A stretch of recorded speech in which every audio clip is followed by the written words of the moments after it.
Ignition sequence starts. 6, 5, 4, 3, 2, 1, 0. Liftoff. We have a liftoff.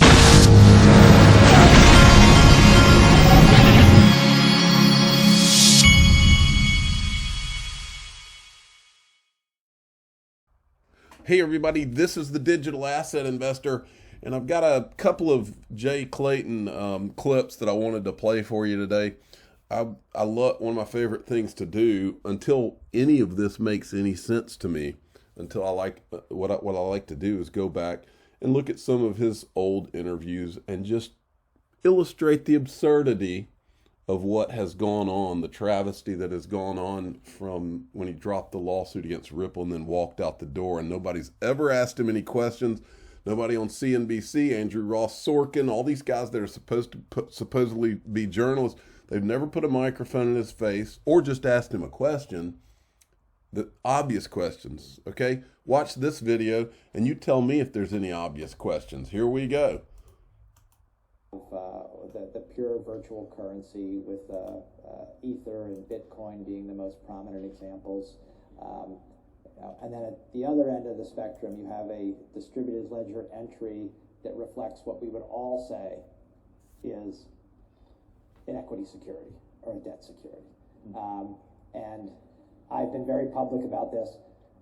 If that's the spectrum, my view is you get to being a security pretty darn quickly, because what you're doing when you're issuing that is you're asking people for their money for you to take and use in a commercial endeavor, with the prospect of increasing the value of that piece of the distributed ledger. I see very little distinction or any between that and handing someone a piece of paper that says, stock, and saying you might be able to sell this for more in the future based on my efforts. So that's what we don't need to do a whole lot. We have a pretty long-standing body of law on dealing with securities. I'll be very direct about this. Okay, so I'll talk a bit about the funding model. So we will have a fundraiser for 2 months starting February 1st. It will be available at funds.ethereum.org. So the idea is that part of the initial issuance will be 1,000 Ether for 1 Bitcoin, or up to 2,000 Ether for 1 Bitcoin if you get in early to compensate for the increased risk. So the issuance model is that we will fundraise, suppose that we hand out X Ether through the fundraiser, then there will be about 0.5x will be pre-mined, and then 0.4x after that will be mined per year forever.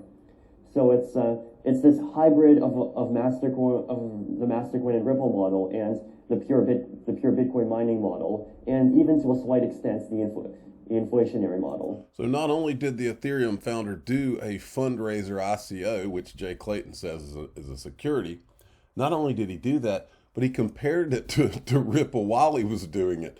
And then here's the other problem, and this is the problem I've always had with what Jay Clayton did. Remember, William Hinman from the SEC, when Jay Clayton was the chairman, walked to the podium at a Yahoo Finance conference in June of 2018 and declared Ethereum not to be a security. This video that I just put up was Jay Clayton on December 18th, 2017. And that was months before it. They had already decided that they were going to let Bitcoin and Ethereum through the door.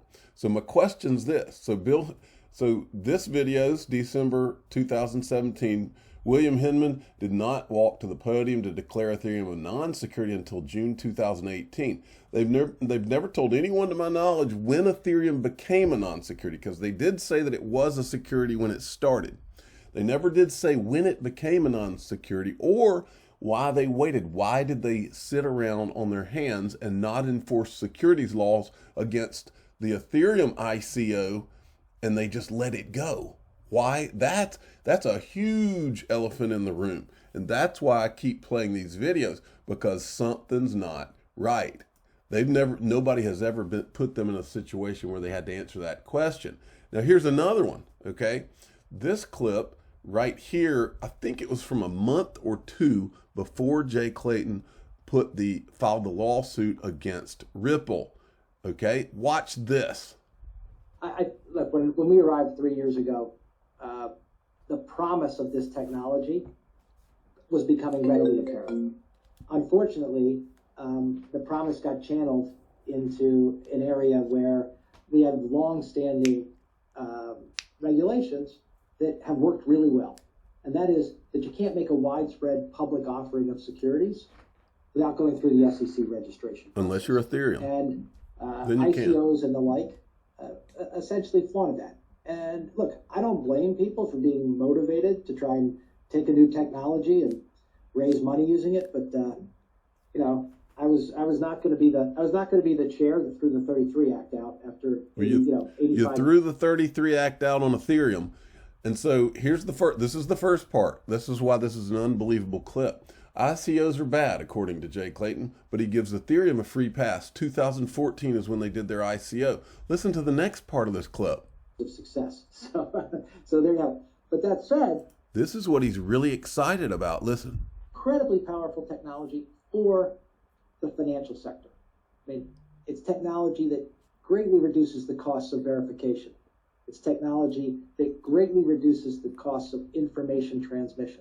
And it's technology that can drive some of the inefficiencies out of our system. So that's where we are today. Comply with the securities laws, but push the technology forward. And the area that is of particular interest to me and many of those regulators that Gary mentioned is the payment system. We all recognize that our payment system is inefficient.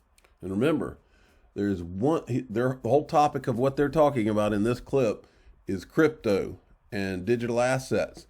And there's only one company who has been there from the very beginning working on the payment system, and that's Ripple. So he tells you in this clip that ICOs are bad, but yet he gives Ethereum a pass. They created the whole ICO craze. I mean, literally, he leaves alone the one company that put the whole ICO craze in motion.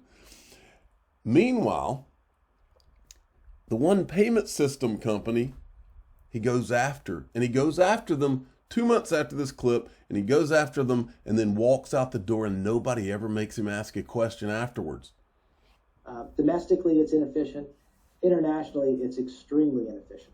So if we don't work and use technology to address those inefficiencies, the market is going to do it for us.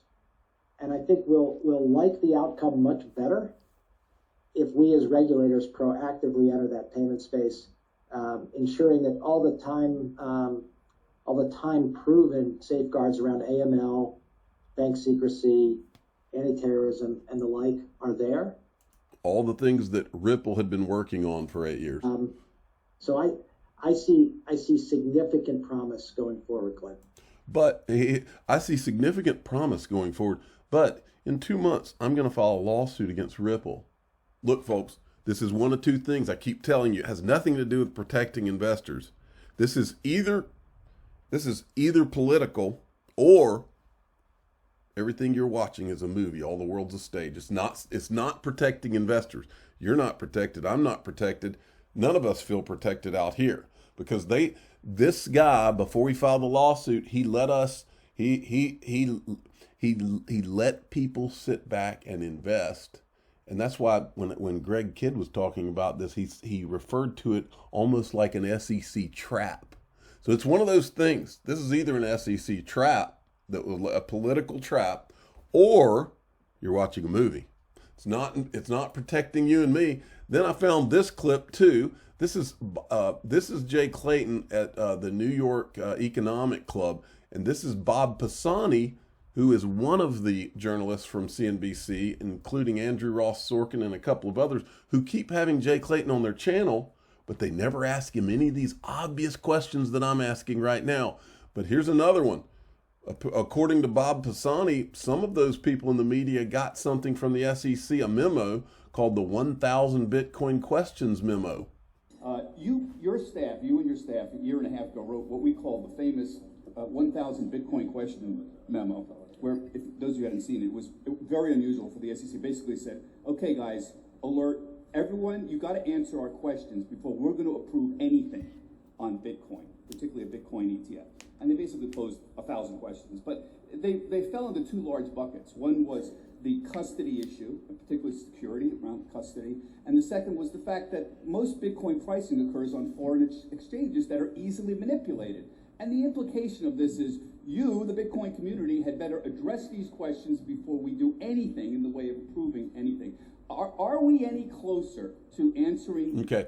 The important thing out of that is Ripple in the SEC lawsuit has been trying to do discovery and get access to the Bitcoin and Ethereum communications and the anything that went on.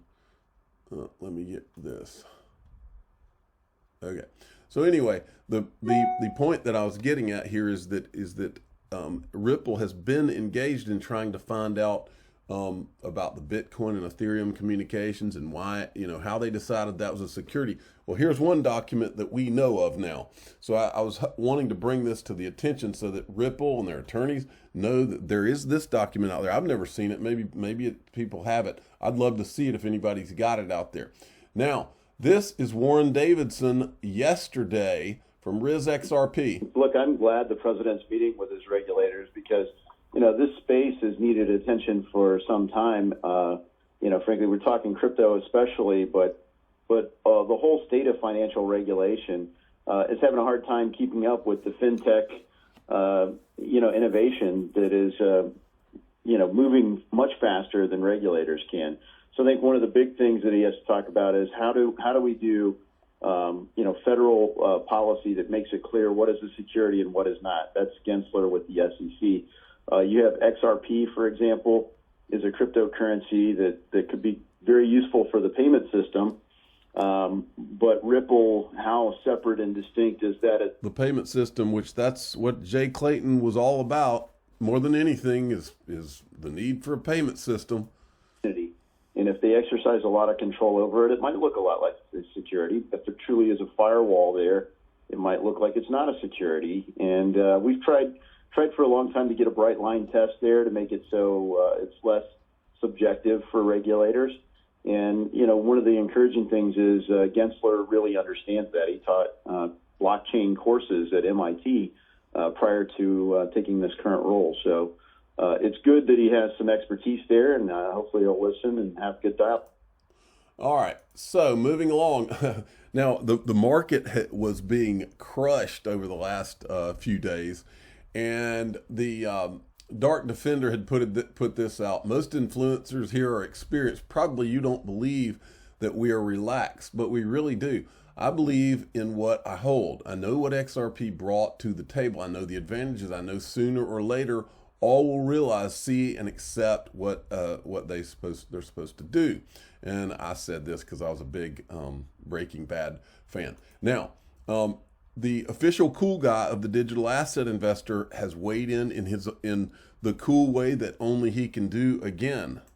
Your price is way too. And by the way, I'll draw your attention. He always seems to be in a party mode, in a party situation, and looking cool because that's what cool guys do.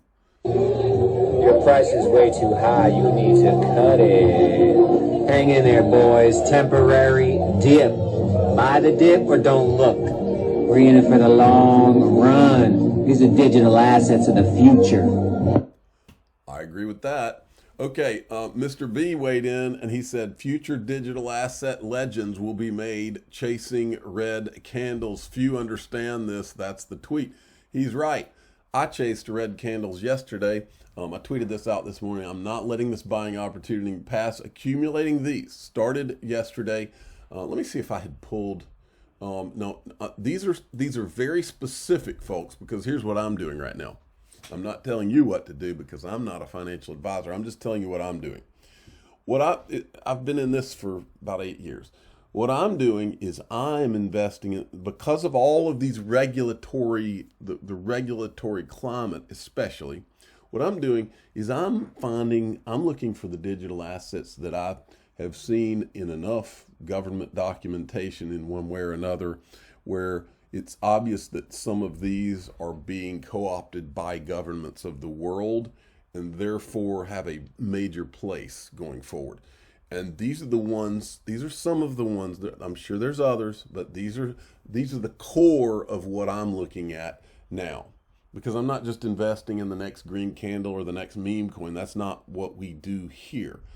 What we do here is we try to focus on investing in things that are big business and are checking all the regulatory boxes, and obviously something that the governments or that are hatched from governments. Okay, so look at this: Algo, Cardano, HBAR, that's Hedera Hashgraph, CELO, XLM, XRP, Solana, XDC. Yesterday, and I have a lot of people asking me where you can buy all these, so I'll go through them and tell you.